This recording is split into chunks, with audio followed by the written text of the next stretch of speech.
Oke, shalom, selamat pagi semuanya. Bersyukur, berterima kasih pada Tuhan. Kalau pagi hari ini kita boleh bersama-sama lagi bangun dalam tubuh yang diberkati dengan kekuatan kesehatan yang baru yang datang daripada Tuhan. Kita boleh menikmati hari yang baru lagi bersama Tuhan di dalam penyertaan-Nya yang ajaib dan sempurna. Bapa, kami bersyukur, kami berterima kasih kepadamu pagi hari ini. Terima kasih buat sepanjang malam tidur nyenyak yang kau berikan bagi kami. Dan pagi hari ini kami boleh bangun dengan tubuh yang diberkati, dengan kekuatan kesehatan yang baru yang datang dari Tuhan. Sungguh kami bersyukur, kami berterima kasih karena Engkau baik bagi kami. Kau sungguh baik, kau sangat baik, dan kau selalu baik bagi kami. Terpujilah namamu Tuhan, terpujilah namamu Tuhan. Saat ini kami menaikkan pujian, syukur, penyembahan kami, mengagungkan, meninggikan Engkau. Sebab hanya Engkau yang layak dipuji, hanya Engkau yang layak disembah.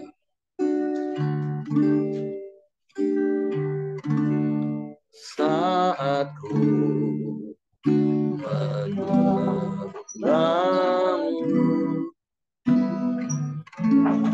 Rohmu bekerja,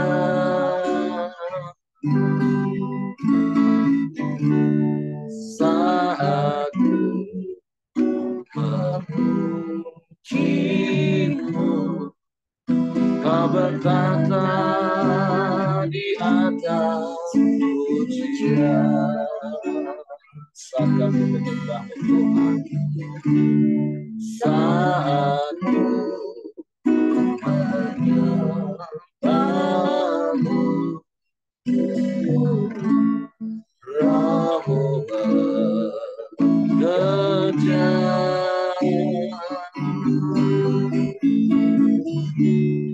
saat ku memujimu, Kau berkata di atas pujian. Ku angkat hatiku,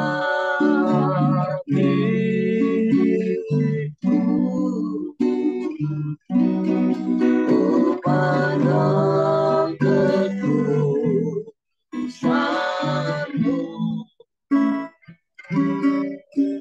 saat ku sembah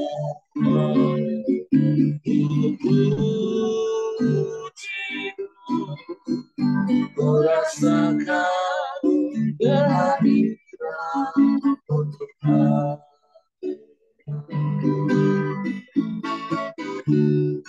Saat ku menyembahmu,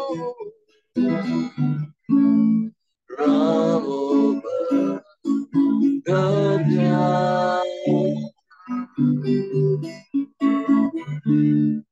saat ku memujimu, Kau berkata di atas pujian. Ku angkat hatiku,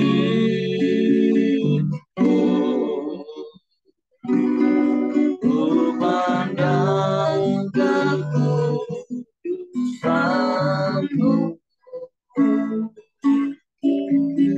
saat ku sembah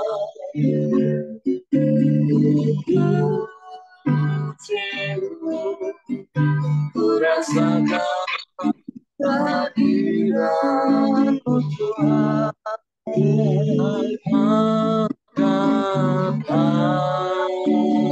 hatiku, ku pandang kekudusanmu, saat ku sembah pujimu, ku rasakan kehadiran-Mu Tuhan.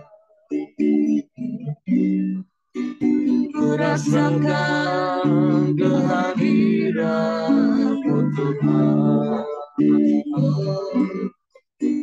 Ku rasakan kehadiran-Mu Tuhan.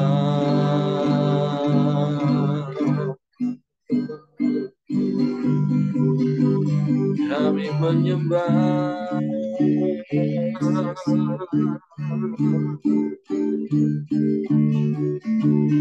kami memuji-Mu,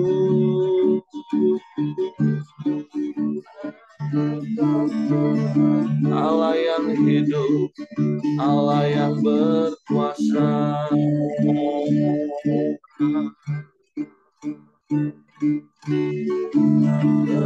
Terpujilah nama-Mu,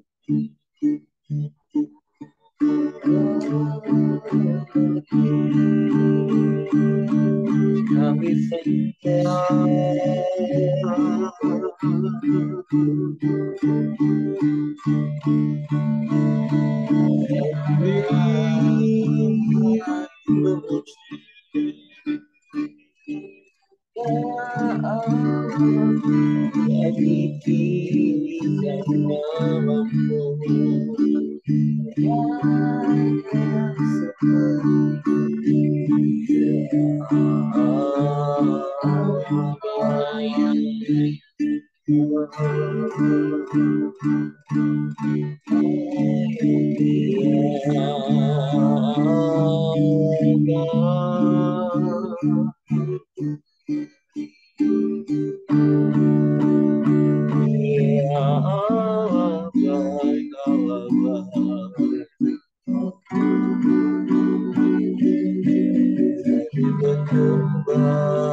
tinggikan nama-Mu,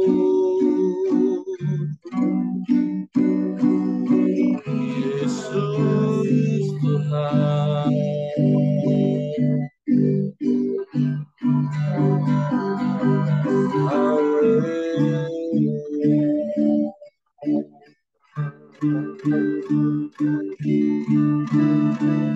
Terpujilah nama-Mu,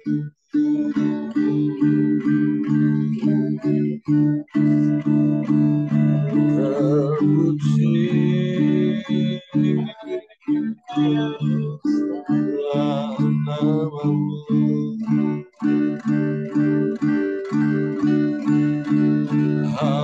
Haleluya.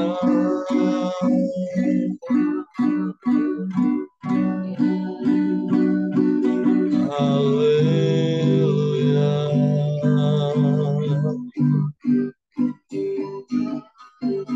Kami semua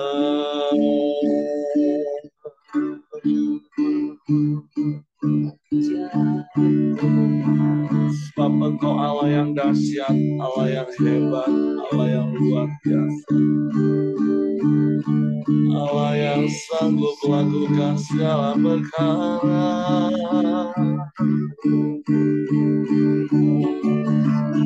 Tiada yang mustahil bagimu.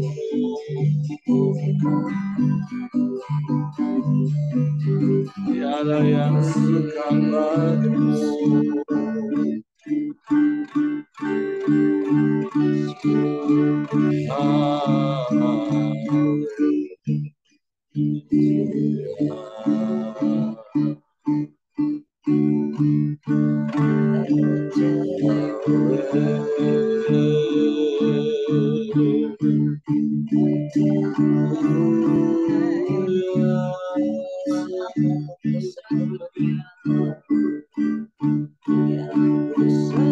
Ajaib, ajaib, ajaib Engkau Tuhan.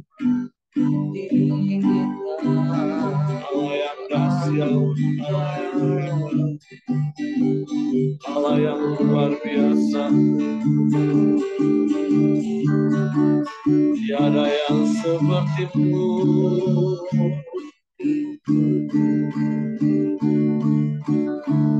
Tiada yang lain, hanya Engkau. Hanya kepada-Mu hati kami percaya, dan hanya kepada-Mu kami mempercayakan hidup kami. Kami menyembah, kami menyembah, kami memuji, kami meninggikan nama-Mu.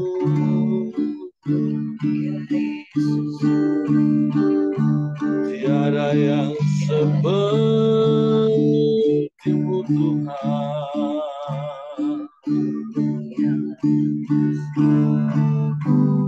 Hanya Engkaulah satu-satunya dan tidak ada yang lain. Hanya kepada-Mu hati kami percaya. Hanya kepada-Mu Tuhan.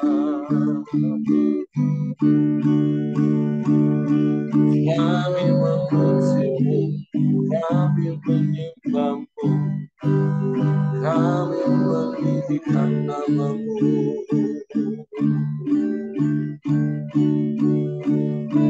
Ya Allah, ya Allah.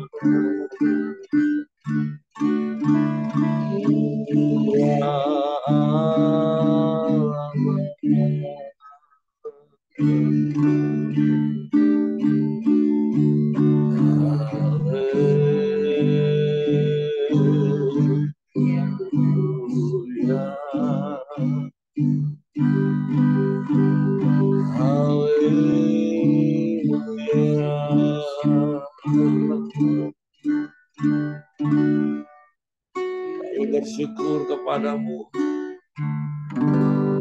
sebab Engkau baik, Tuhan. Engkau sungguh baik, Engkau sangat baik dalam hidup kami. Engkau selalu baik, selamanya Engkau baik. Sebab Engkau gembala yang baik bagi kami. Engkau yang selalu ada bersama dengan kami. Engkau yang menyertai hidup kami. Engkau yang memelihara kami. Engkau yang menuntun hidup kami. Kami bersyukur, Kau gembala yang baik. Kami damai di dalam-Mu. Kami tenang. Kami bersyukur. Kami bersyukur Tuhan. Haleluya.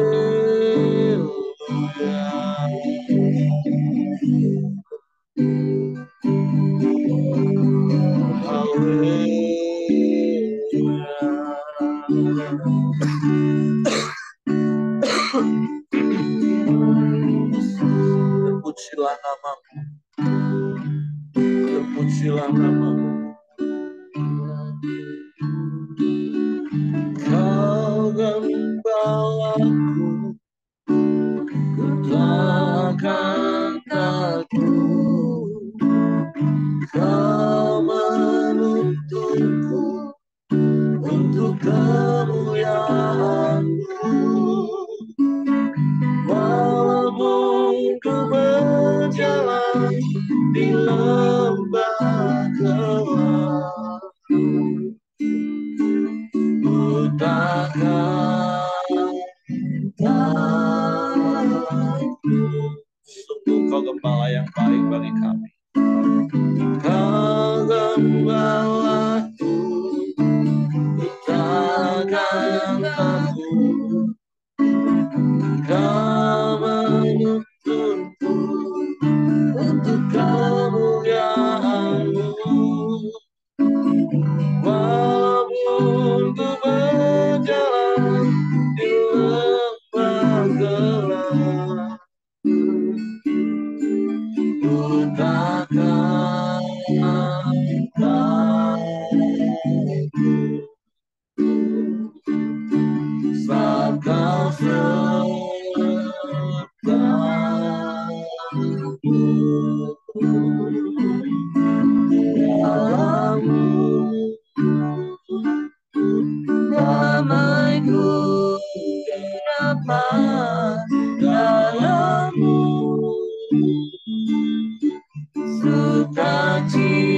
Yesusku.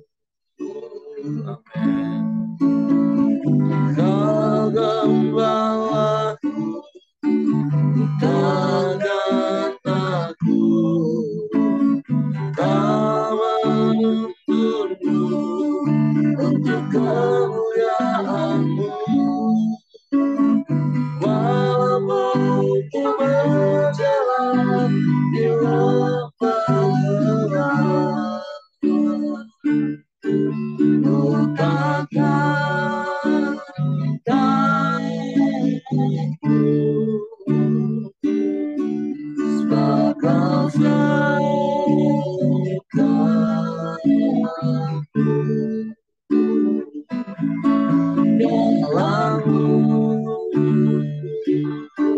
Damai-Mu nyata dalam-Mu, sukacitaku dalam-Mu. Aku bertemu dalam-Mu, Yesusku, dalam-Mu, dalam-Mu.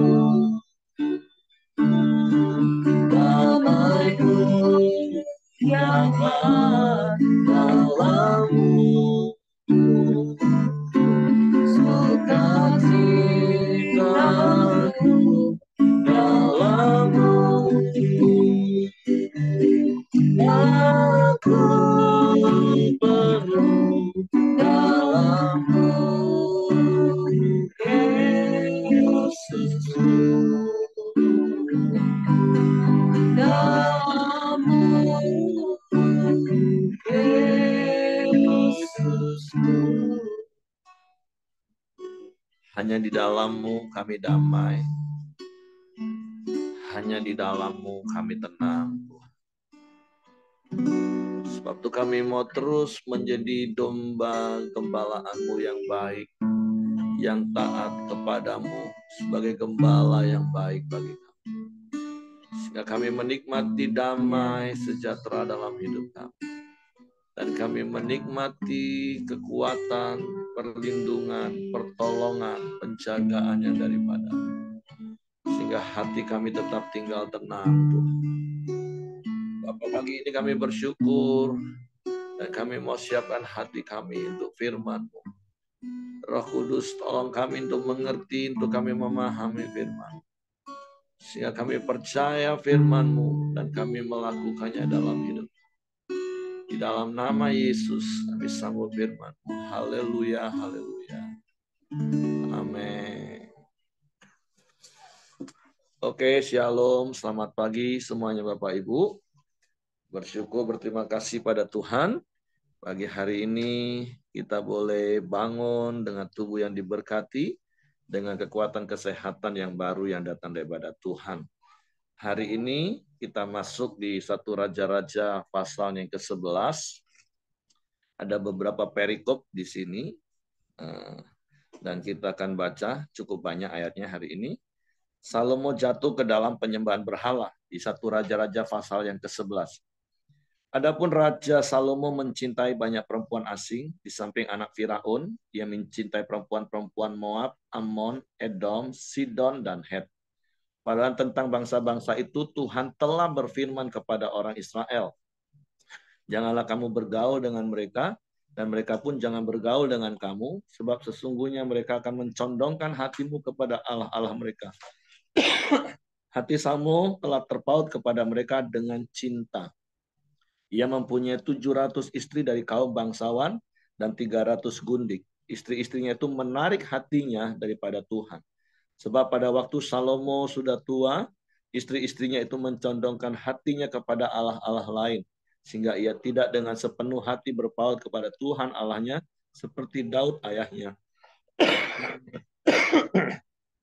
Maaf Bapak Ibu. Demikianlah Salomo mengikuti Astoret, dewi orang Sidon, dan mengikuti Milkom, dewa kekejikan sembahan orang Ammon. Dan Salomo melakukan apa yang jahat di mata Tuhan, dan ia tidak dengan sepenuh hati mengikuti Tuhan seperti Daud ayahnya.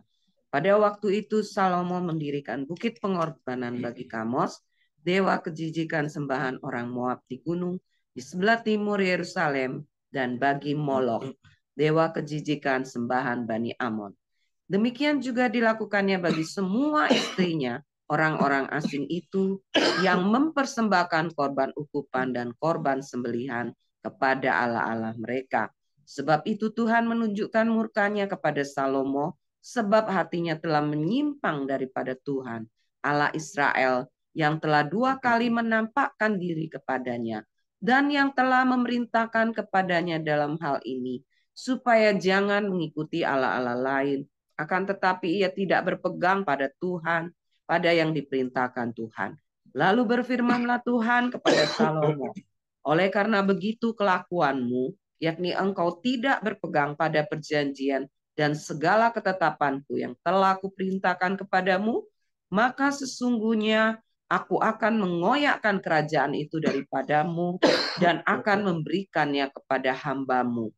Hanya pada waktu hidupmu ini aku belum mau melakukannya, oleh karena Daud ayahmu dari tangan anakmu lah aku akan mengoyakkannya. Namun demikian, kerajaan itu tidak seluruhnya akan kukoyakkan daripadanya. Satu suku akan kuberikan kepada anakmu oleh karena hambaku Daud dan oleh karena Yerusalem yang telah kupilih. Oke, jadi di dalam perikop pertama, terima kasih istriku. Di perikop pertama ini kita belajar sebuah kebenaran. Memang kalau di Kempria kan ada istilah yang sering disampaikan oleh Pak Ishak Tulus. Pria itu kalau nggak punya apa-apa, pegangan Tuhan kuat-kuat. Tapi kalau sudah punya banyak hal, maka semua akan dipegang. Nah, jadi sekali lagi di perikop ini kita belajar bagaimana Salomo tidak taat kepada Tuhan. Tapi hatinya akhirnya condong. Maaf Bapak Ibu. Di mobil. Nggak ada air panas. Nah, nggak apa-apa. Jadi maaf.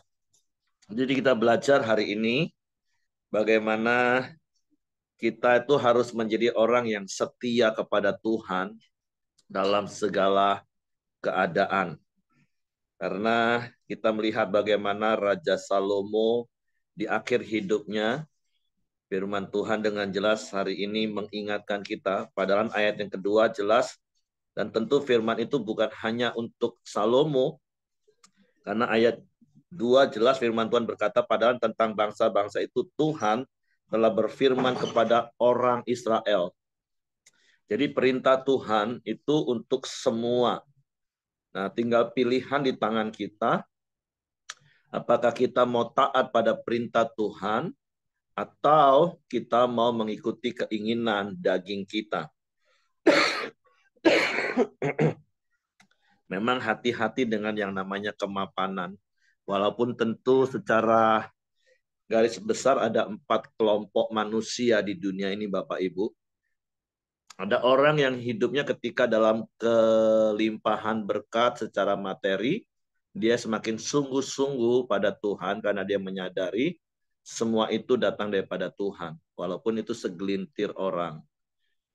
Ada sebagian besar orang adalah ketika dia mempunyai lebih, mempunyai banyak, nah dia jauh dari Tuhan. Tapi sebaliknya ada kelompok ketika mengalami kesulitan, dia menjadi lebih dekat dengan Tuhan. Dan ini kelompok yang paling banyak sih biasanya. Kalau lagi susah cari Tuhan. Tapi ada juga sebagian orang, aduh maaf, kalau lagi susah justru meninggalkan Tuhan karena kecewa. Nah, pembelajaran bagi kita adalah harusnya dalam segala keadaan kita, marilah kita terus setia kepada Tuhan. Percayalah bahwa Tuhan itu gembala yang baik, yang tidak pernah salah menuntun hidup kita. Sungguh-sungguh kita belajar dari Firaun, bagaimana dia memulai sesuatu yang baik, tapi dia tidak bisa finishing well. Dan tentu dalam dunia ini kita mengenal dengan yang namanya harta, tahta, dan cinta. 3 ta. Itu yang bisa merubah manusia. Bukan cuma pria tentunya. Makanya ta yang terakhir itu bukan wanita, tapi cinta. Ada begitu banyak pribadi bisa rusak kalau tidak menjaga hatinya dari 3 hal ini. Yaitu harta, tahta, dan cinta. Salomo memiliki segalanya, semua itu hanya karena anugerah Tuhan. Kita juga dapat mempunyai semua yang ada pada kita hari ini, itu semua dari Tuhan. Itu hal penting yang harus kita ingat Bapak Ibu. Dan bagian kita adalah terus menjaga hati kita untuk tetap berpaut kepada Tuhan.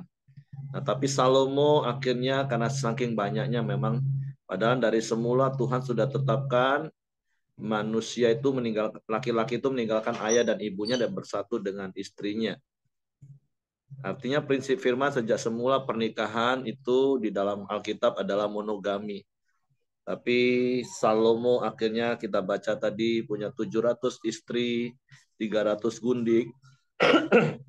Dan di masa tuanya akhirnya wanita-wanita itu mencondongkan hatinya untuk meninggalkan Tuhan karena mencondongkan ke dewa-dewa mereka. Oke, terima kasih istriku. Ternyata ada air panas.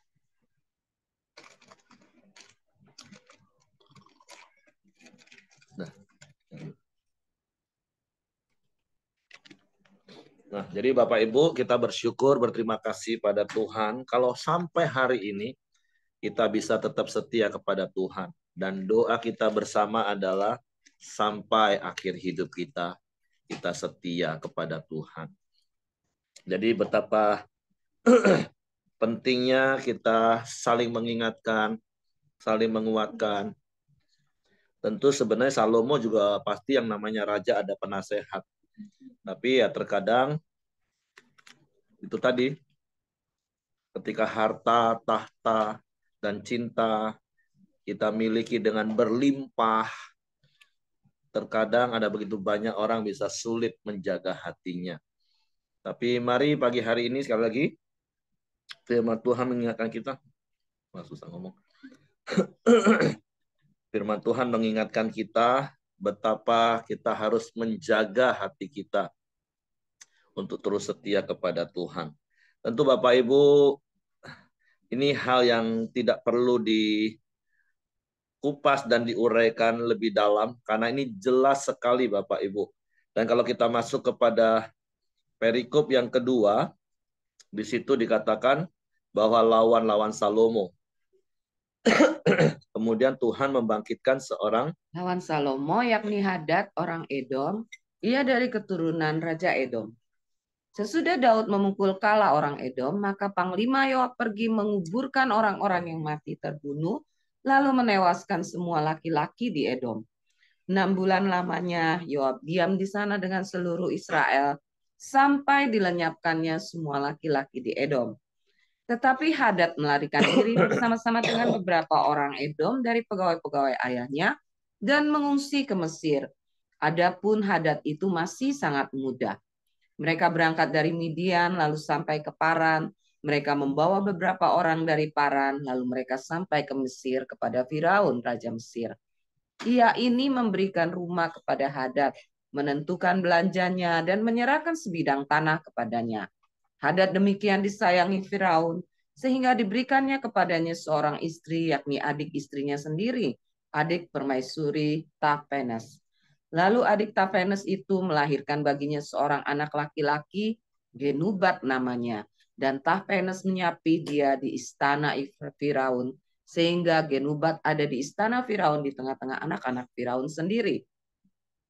Ketika didengar Hadad di Mesir bahwa Daud telah mendapat perhentian bersama-sama dengan nenek moyangnya dan bahwa Panglima Yoab sudah mati juga, maka berkatalah Hadad kepada Firaun, biarkanlah aku pergi ke negeriku. Lalu bertanyalah Firaun kepadanya, tetapi kekurangan apakah engkau padaku ini, maka engkau tiba-tiba berniat pergi ke negerimu? Jawabnya, aku tidak kekurangan apapun, namun demikian biarkanlah juga aku pergi.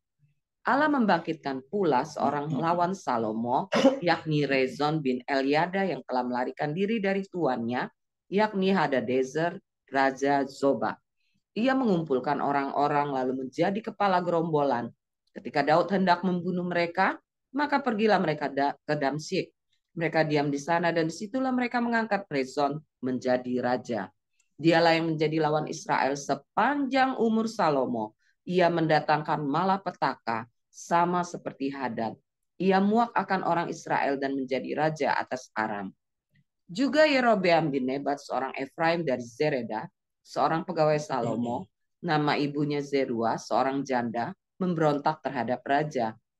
Inilah alasannya mengapa ia memberontak terhadap raja. Salomo mendirikan Milo dan ia menutup tembusan tembok kota Daud ayahnya. Yerobeam adalah seorang tangkas. Ketika Salomo melihat bahwa orang muda itu seorang yang rajin bekerja, maka ditempatkannya dia mengawasi semua pekerja, wajib dari keturunan Yusuf. Pada waktu itu ketika Yerobeam keluar dari Yerusalem, Nabi Ahia orang Silo itu mendatangi dia di jalan dengan berselubungkan kain baru, dan hanya mereka berdua ada di padang.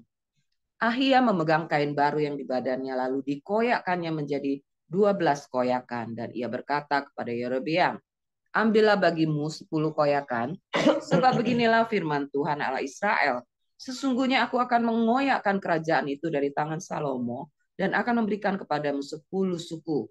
Tetapi satu suku akan tetap padanya oleh karena hambaku Daud dan oleh karena Yerusalem, kota yang kupilih itu dari segala suku Israel. Sebabnya ialah karena ia telah meninggalkan aku dan sujud menyembah kepada Asitoret, dewa orang Sidon, kepada Kamos, Allah orang Moab, dan kepada Milkom, Allah Bani Amon, dan ia tidak hidup menurut jalan yang kutunjukkan dengan melakukan apa yang benar di mataku dan tetap mengikuti segala ketetapan dan peraturanku seperti Daud ayahnya. Bukan dari tangannya akan kuambil seluruh kerajaan itu. Aku akan membiarkan dia tetap menjadi raja seumur hidupnya oleh karena hambaku Daud yang telah kupilih dan yang tetap mengikuti segala perintah dan ketetapanku. Tetapi dari tangan anaknya lah aku akan mengambil kerajaan itu dan akan memberikannya kepadamu, yakni 10 suku. Dan kepada anaknya akan kuberikan 1 suku, supaya hambaku Daud selalu mempunyai keturunan di hadapanku di Yerusalem, kota yang kupilih bagiku, supaya namaku tinggal di sana. Maka engkau ini akan kuambil, supaya engkau memerintah segala yang dikehendaki hatimu dan menjadi raja atas Israel. Dan jika engkau mendengarkan segala yang kuperintahkan kepadamu dan hidup menurut jalan yang kutunjukkan dan melakukan apa yang benar di mataku dengan tetap mengikuti segala ketetapan dan perintahku seperti yang telah dilakukan oleh hambaku Daud, maka aku akan menyertai engkau dan aku akan membangunkan bagimu suatu keluarga yang teguh seperti yang kubangunkan bagi Daud, dan aku akan memberikan orang Israel kepadamu. Dan untuk itu aku akan merendahkan keturunan Daud, tetapi bukan untuk selamanya. Lalu Salomo berikhtiar membunuh Yerobeam. Tetapi Yerobeam bangkit dan melarikan diri ke Mesir kepada Sisak Raja Mesir. Dan di Mesirlah ia tinggal sampai Salomo mati. Terima kasih. Nah, jadi dari perikop yang kedua kita belajar, ini adalah akibat dari ketidaktaatan dan ketidaksetiaan Salomo. Nah, tentu di ayat pertama dari perikop ini ada hal yang perlu kita perhatikan. Bukan seakan-akan Tuhan yang membalas Salomo dengan membangkitkan lawan-lawan. Tetapi sekali lagi, dalam dunia ini ada hukum sebab akibat Bapak Ibu.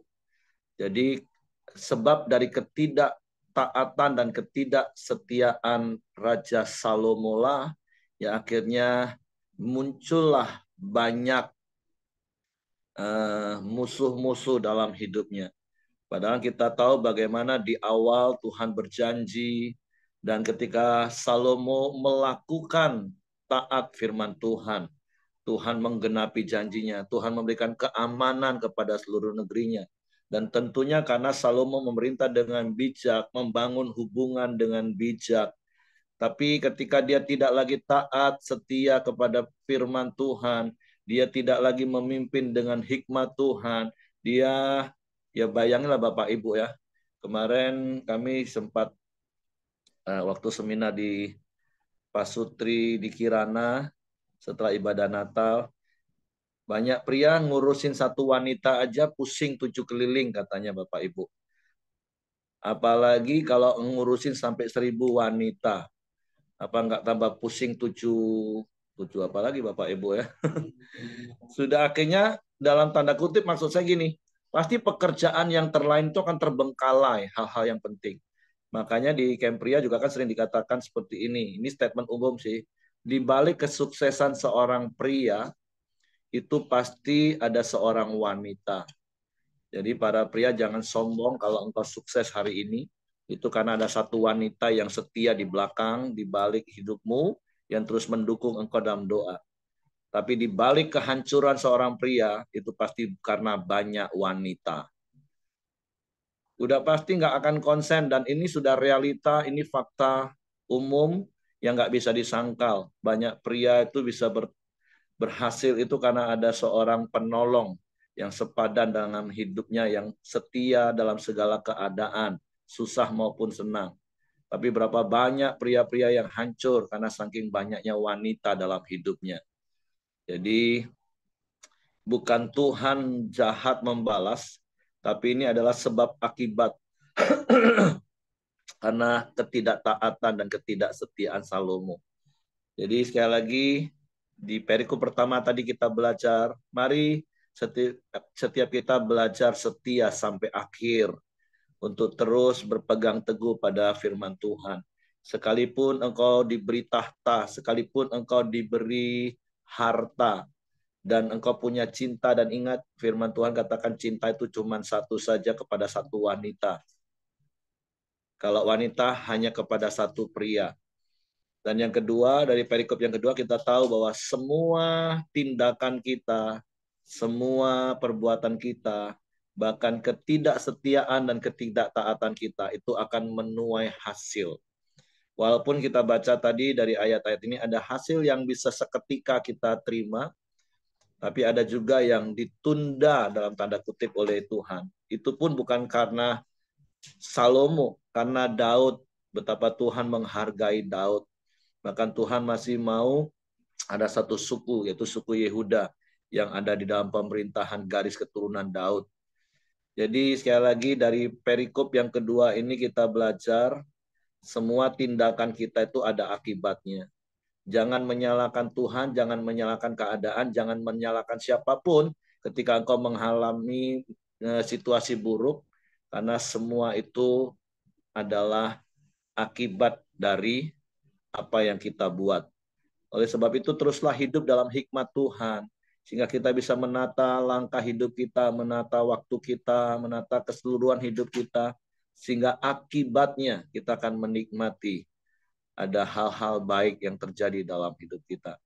Dan perikop yang terakhir Bapak Ibu, di situ dikatakan Salomo mati. Selebihnya dari riwayat Salomo dan segala yang dilakukannya dan hikmatnya, bukankah semuanya itu tertulis dalam kitab riwayat Salomo? Lamanya Salomo memerintah di Yerusalem adalah atas seluruh Israel ialah 40 tahun. Kemudian Salomo mendapat perhentian bersama-sama dengan nenek moyangnya, dan ia dikuburkan di kota Daud ayahnya. Maka Rehabeam anaknya menjadi raja menggantikan dia. Dari perikop yang ketiga ini apa yang kita belajar? Hidup ini pasti akan berakhir Bapak Ibu. Hidup ini pasti akan stop. Jadi hidup yang singkat, hidup yang hanya sekali.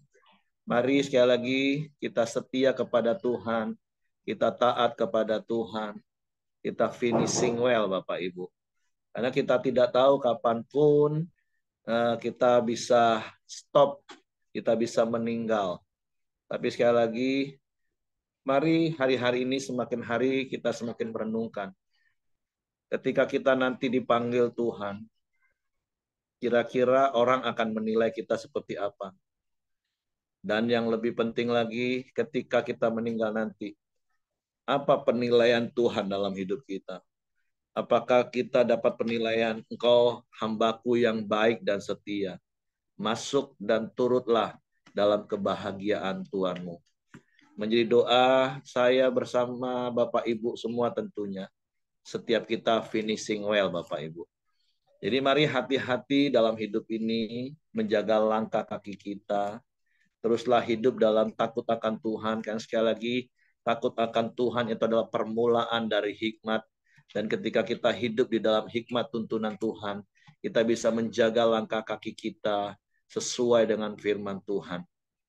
Seperti Tuhan juga pernah berpesan kepada Yosua, jangan menyimpang ke kanan dan ke kiri, tetapi hendaklah engkau suka memperkatakan Taurat Tuhan, merenungkan dan melakukannya siang dan malam.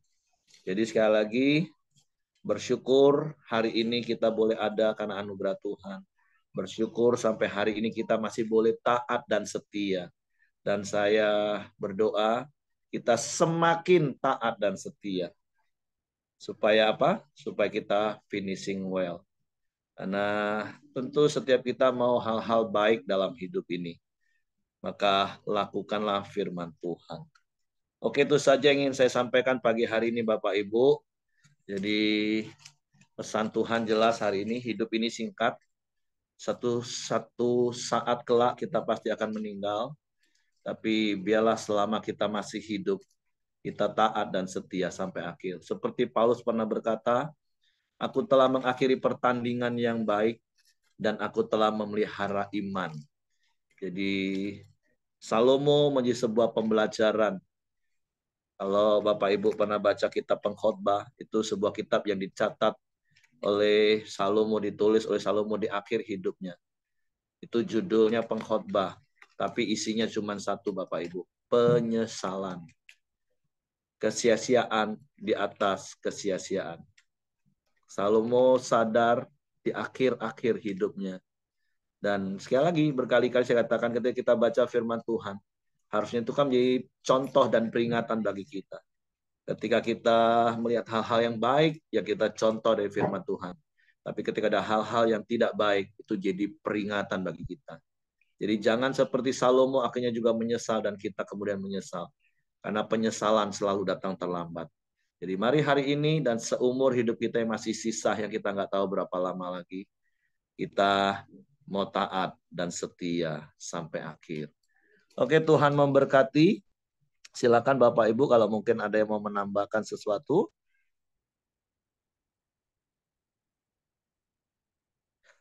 Kalau tidak ada, saya serahkan kepada Hengki. Silakan Heng. Ya, mari kita masuk dalam doa. Silakan Ko Johan, nanti ditutup sama Pak Heri.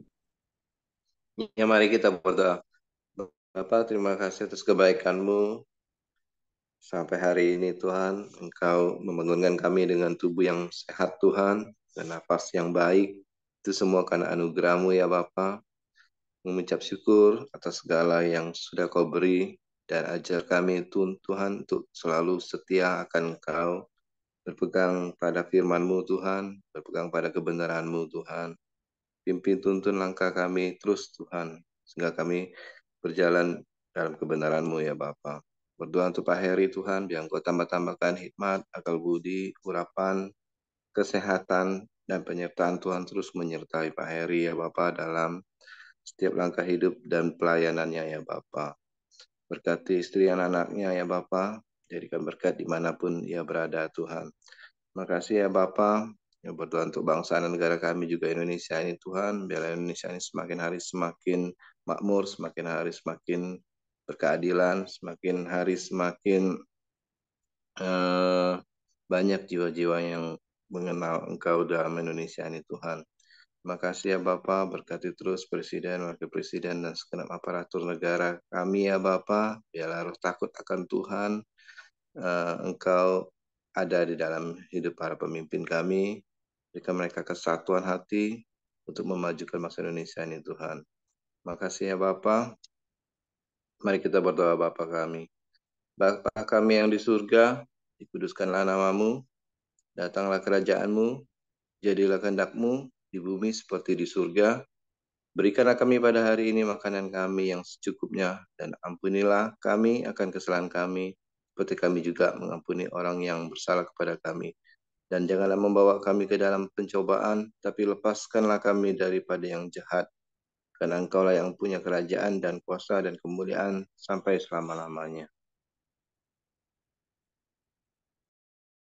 Bapak, kami bersyukur, berterima kasih buat pagi hari ini. Terima kasih buat nasihat firman-Mu, bahkan mungkin teguran firman-Mu bagi kami. Tuhan, selidiki hati kami. Biarlah Engkau dapati hati kami tetap taat dan setia. Bukan saja sampai hari ini, tapi sampai akhir hidup kami. Supaya pada waktunya kami akan mendengar Engkau berkata kepada setiap kami, masuklah dan turutlah dalam kemuliaan Tuhanmu, hai hamba yang baik dan setia. Bapak, kami bersyukur, berterima kasih, kami dapat belajar dari hidup Salomo hari ini. Sebab itu kami mau terus taat akan perintah dan firman-Mu. Kami mau setia berpaut hanya kepadamu seumur hidup kami. Sehingga jalan hidup kami seperti cahaya fajar yang kian hari kian tembah terang hingga rembang tengah hari Tuhan. Sehingga kami tidak jatuh bangun menanggung akibat dosa yang kami lakukan, menanggung kesalahan yang kami perbuat. Tapi biarlah kami hidup di dalam firman-Mu, hidup dalam hikmat-Mu, supaya kami menikmati segala hal yang terbaik yang sesungguhnya sudah Engkau sediakan dalam hidup kami.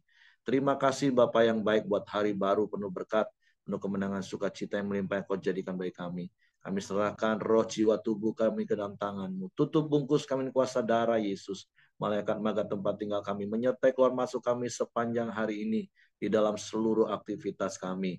Sehingga kami boleh menikmati berkat-berkat-Mu sepanjang hari. Terpujilah nama-Mu, kiranya kasih karunia Bapa, damai sejahtera di Yesus Kristus, serta pimpinan persekutuan Allah Roh Kudus menyertai kita sekalian mulai hari ini sampai Maranatha.